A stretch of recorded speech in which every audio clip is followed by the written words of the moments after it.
This unit is split into two sections. The first looks at all you need to know about light. The second covers sound. Let's start with the behaviour of light and shadows.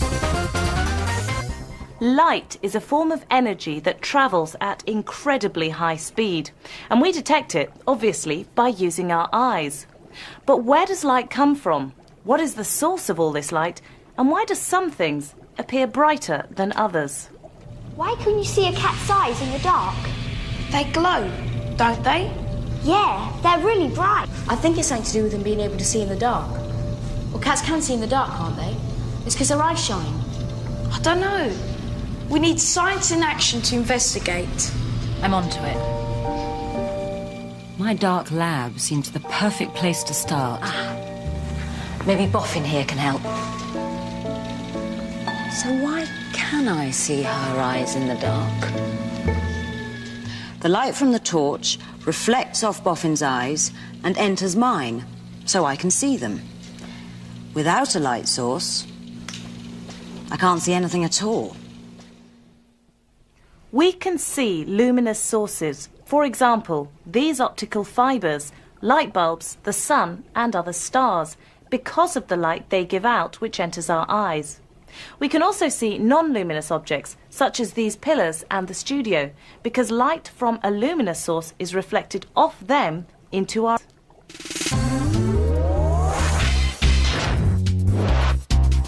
So for light, you need to know that luminous means that something gives out its own light. Non-luminous means that an object does not give out light and can only be seen because it reflects light.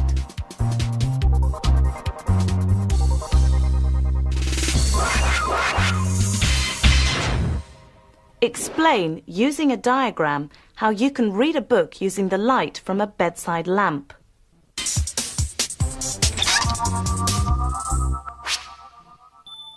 Your diagram would look like this. The arrow leaves the light source, hits the book, and then reflects back and travels to your eyes. Make sure you draw the arrows leaving the light source and travelling towards your eyes, and not the other way round.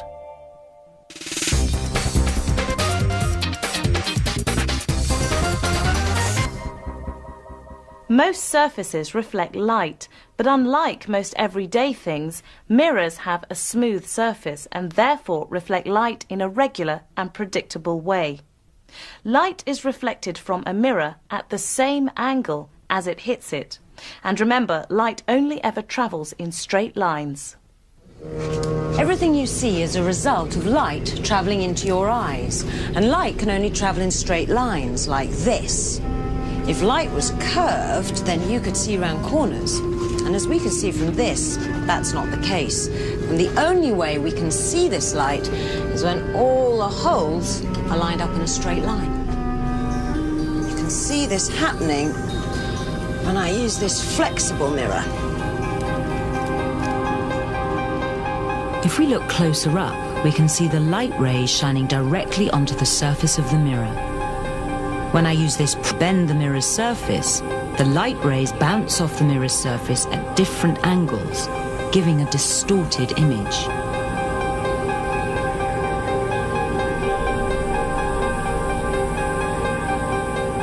But when the surface is flat, the reflected rays of light are parallel. They all reflect back in the same direction.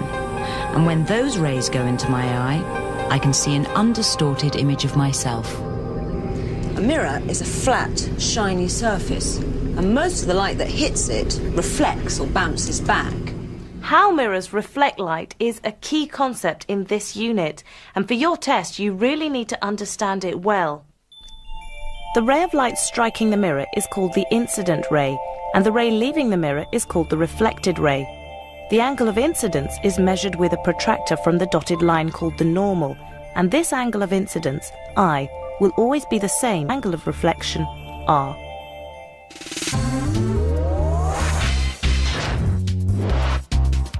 So you should know that mirrors always reflect light in a predictable way.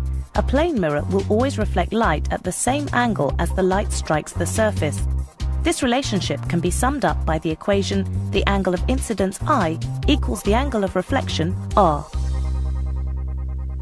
So we've seen that light is reflected when it hits a shiny surface, but what happens when it meets a transparent material?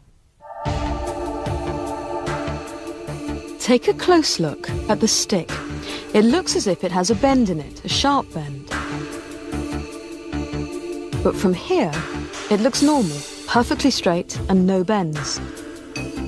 When light travels from air into water or anything else that lets light through, like glass and plastic, it gets bent, it changes direction. These. All these shapes are made out of glass. Glass lets light through it, like water does. It's transparent. See how the light bends as light passes through them. The most bending takes place at the edges, where the light moves from air to glass, or glass to air.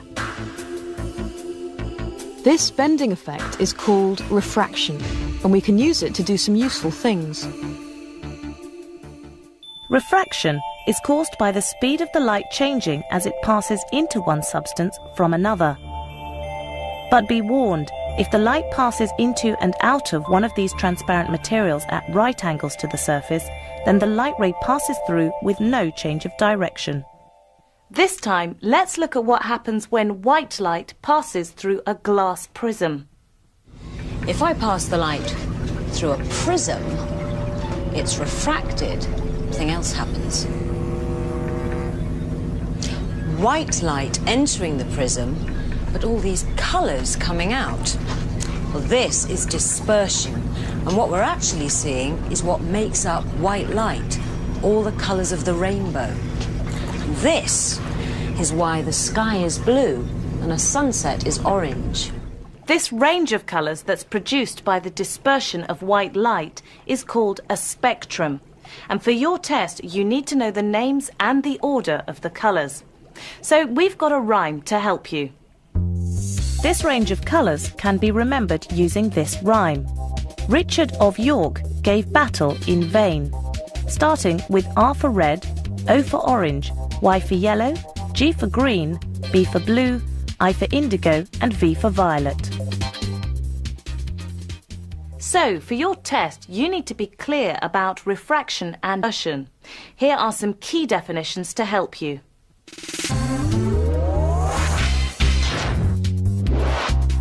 You need to know that refraction occurs when light crosses the boundary between one transparent medium and another. For example, air to glass or air to water. Dispersion is the process when white light passes through a prism and splits up into a range of colours, called the spectrum.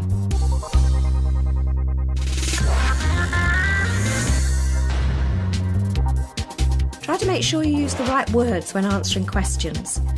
So, for example, in a light question, the light would be shining onto a surface. Talk about the light being reflected off the surface rather than bounced away from the surface. Light rays travel in straight lines, so if you're asked to draw a ray of light, please use a pencil and a ruler. If you don't, you will not get...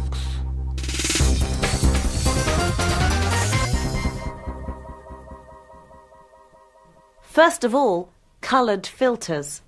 These are translucent. That means they allow some light to pass through, while some of the light is absorbed by the filter. Very simply, the colour of the light is the colour of the filter that it passes through. Remember, the filter has absorbed all of the other colours. Here in the studio, we have used a magenta filter and a blue filter to create this backdrop. No coloured filter, and we are left with white light.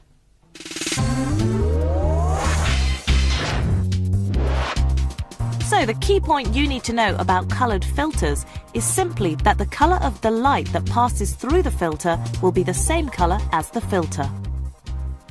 So that brings us to the end of this section on light. If you're not sure about those light ray diagrams, why not rewind and go over the key points again? Remember, there are more practice questions in our Key Stage 3 book and on our website.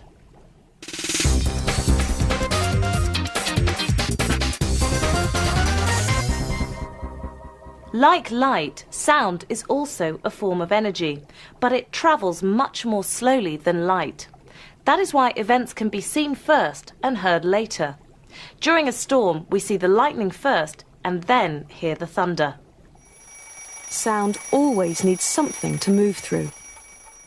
We can show this if we put the clock inside this special jar. At first, the ringing becomes quieter because the clock is now inside the jar. The air inside the jar can be pumped out. The gauge shows that with each pump, more and more air is being removed. Most of the air has now been pumped out. The bell is still ringing, but we can't hear it. As the air is allowed back in, the bell can be heard once again. This shows that sound vibrations need something to travel through. Here, it's air. So, another difference is that because light is a form of radiation, it can travel through space, a vacuum. But sound can't. It travels as vibrations of the particles of a medium. And this medium can be a solid, liquid or gas. But exactly how does sound travel? As I pull the bow across the string, the bow makes the string vibrate backwards and forwards very quickly. By using a strobe light, we can see the individual vibrations more clearly.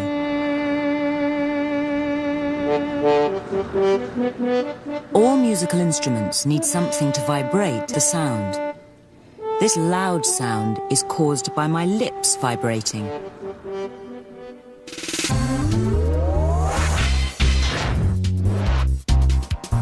So you should know for your test that light travels much faster than sound, approximately 1 million times faster. Light is also a form of radiation and can travel through a vacuum, whereas sound travels through a medium as vibrating particles and cannot travel through a vacuum. When we talk about sound, we're actually talking about waves. Vibrating objects, such as my vocal cords, set the air around them vibrating. The particles of air vibrate, creating the waves that transmit the sound. Imagine you could see what's happening to the air as I hit the skin of the drum. The air is made up of many tiny particles that surround the drum skin. When I hit the drum, the air particles next to the drum skin vibrate and collide with each other. In slow motion, you can see the vibration pass along the line of air particles. It's called a compression wave because the particles are compressed together.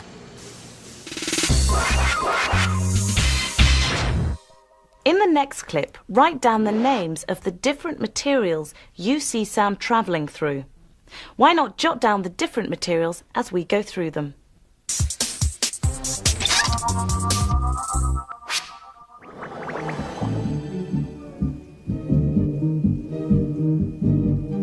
Where is that noise coming from? How can I concentrate with all that?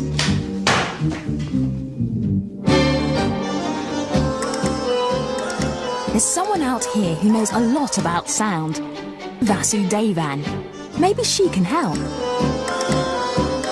Right, that's fine, let's take a break. That was very beautiful, but it doesn't exactly help me concentrate. I'm trying to find out what medium sound travels through, but all I can hear is their music. You were sitting in a concrete room with a closed solid wooden door. That's right, and I can hear myself think. Well, there. Two more materials the sound can travel through. Wood and solid concrete. I never thought about that. How does sound do that? Travel through a solid concrete wall. Let me show you something. A music box? Go to that corner of the hall. You'll find some equipment I've left over there for an experiment. There's no scientific equipment over here, just a tin and string. That's it. Can you hear the music box? No chance. Now put the tin to your ear. No problem. Just like a string telephone. Exactly the same. You see, not only does sound travel through solids, it actually travels through some solid objects better than it does through air. What are the girls actually doing? They're synchronized swimmers. rehearsing for an underwater routine. Underwater? They're going to have a bit of a problem hearing the music underwater, aren't they? Do you think so?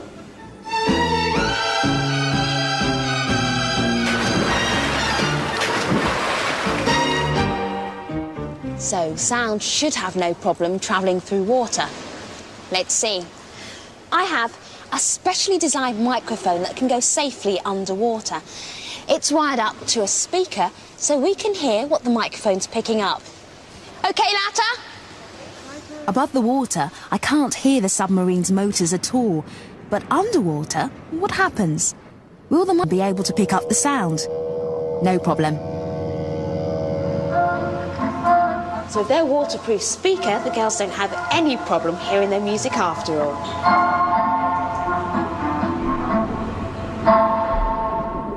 The question again. Write down the names of the different materials you can see sound travelling through.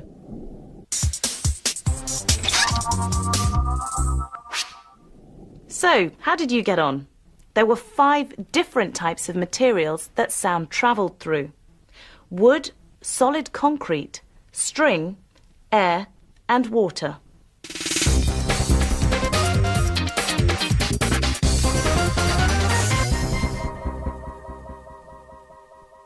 Sounds vary in 2 important ways. They can vary in loudness. That's the amplitude. And they can vary in pitch, either higher or lower. That is their frequency. Let's look at amplitude first. Wow. Was that the sound that was causing the paper to move like that? Yes, it was, but I had to make a very loud sound to make it happen. But what actually makes sounds loud? Well, you know that sound is caused by things that vibrate, and the bigger the vibration, the louder the sound. When I hit this drum gently, the vibration is very small. The polystyrene balls only just move, and the sound is quiet. The loudness of a sound depends on the size of the vibrations that made it. The size of a vibration is called its amplitude. The bigger the amplitude, the louder the sound. So, how loud or soft a sound is dependent on its amplitude. Now that other property of sound, its frequency. When you tap this glass, it makes a sound as it vibrates. This piece of equipment counts how many times a second the glass is vibrating. The rate at which something vibrates is called its frequency. Frequency is measured in hertz.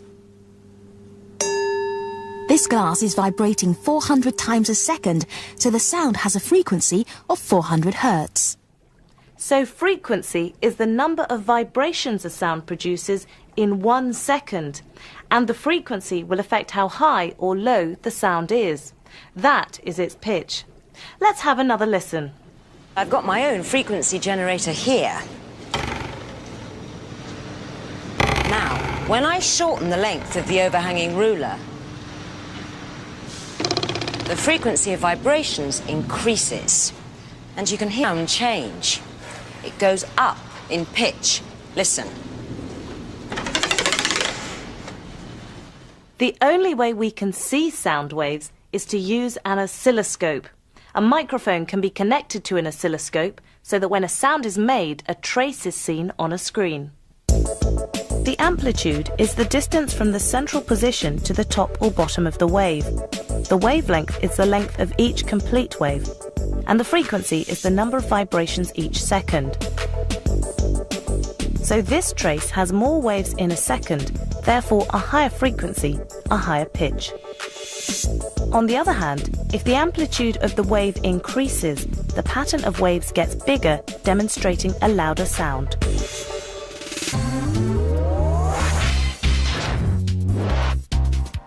So, for your test, you need to know that amplitude is the greatest distance that a vibrating moves from its rest position, and frequency is the number of vibrations each second.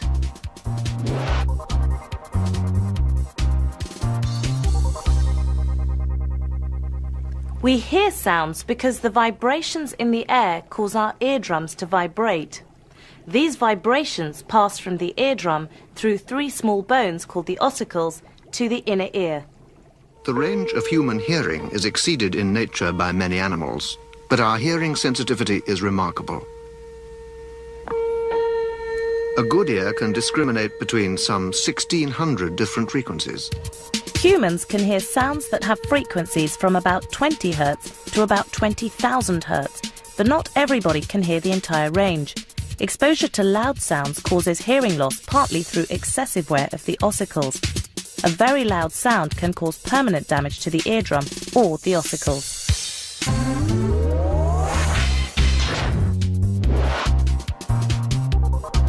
So, you should know that we can hear because sound makes our eardrums vibrate. And this sound is within the frequency range of 20 to 20,000 Hz. But as we get older, the eardrum becomes floppy, so the range of sounds we hear decreases, and very loud sounds can damage the eardrum, sometimes permanently.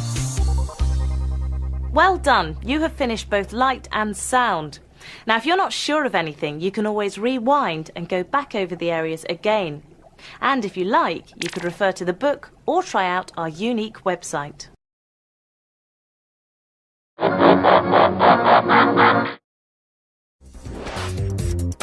This unit is split into 2 sections. The first looks at all you need to know about light. The second covers sound.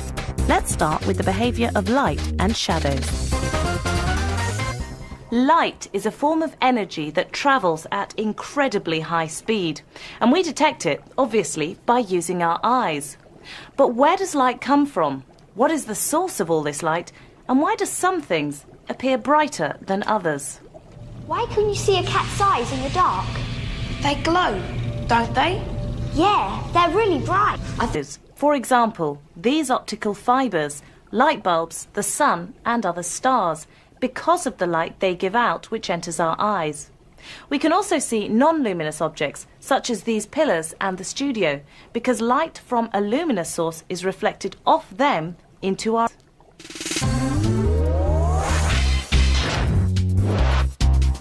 So for light, you need to know that luminous means that something gives out its own light. Non-luminous means that an object does not give out light and can only be seen because it reflects light.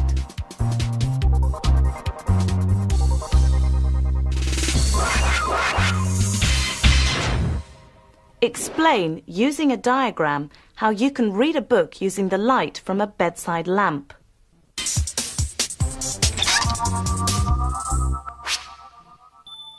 Your diagram would look like this. The arrow leaves the light source, hits the book, and then reflects back and travels to your eyes. Make sure you draw the arrows leaving the light source and travelling towards your eyes, and not the other way round.